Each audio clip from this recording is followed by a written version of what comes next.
Colorado's nursing shortage has gotten so bad the state was forced to adjust its vaccine mandate.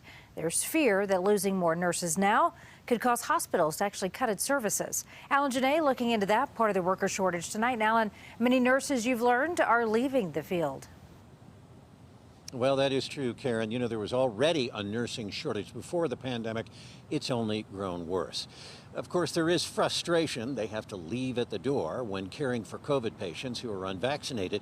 But there are other issues that nurses have, among them low pay and others like an increasing demand from technology and less time with patients. Still, there are people who are optimistic about it and want to do it, believing that they can create change.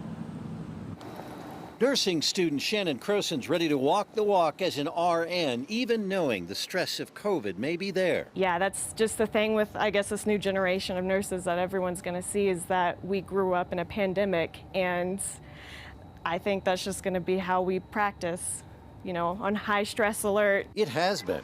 Nurses are leaving or talking about it. Wages have fallen behind, says Dr. Tammy Spencer of CU's College of Nursing. I think especially in the state of Colorado, where our cost of living has continued to go up, that nurses' wages have not followed that. We've learned more about nurses in the pandemic. I think it's also highlighted the emotional toll that takes on that person. Staffing shortages are hurting. Shannon's already seen it as a medical assistant for years. Yeah, I'm used to it, I think. That's just not sustainable. I mean, eventually that nurse is going to have burnout and want to leave the profession. Traveling nurses are coming in to fill spots on short-term contracts at bigger money, but it's still relative. And you know, in my opinion, how do you define lucrative? Part of that is loving the job, and for students heading into it, loving it for years to come as well. Can I talk you out of it?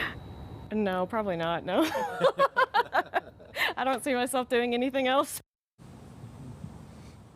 Isn't that great? Now, the most recent figures from the U.S. Bureau of Labor Statistics are for last year, and the average salary for RNs in Colorado is a little over $76,000 a year. Now, that has probably risen because of demand and hospitals responding. Also, traveling nurses are making more, some of them as much as 3 times per week of what regularly employed nurses are getting.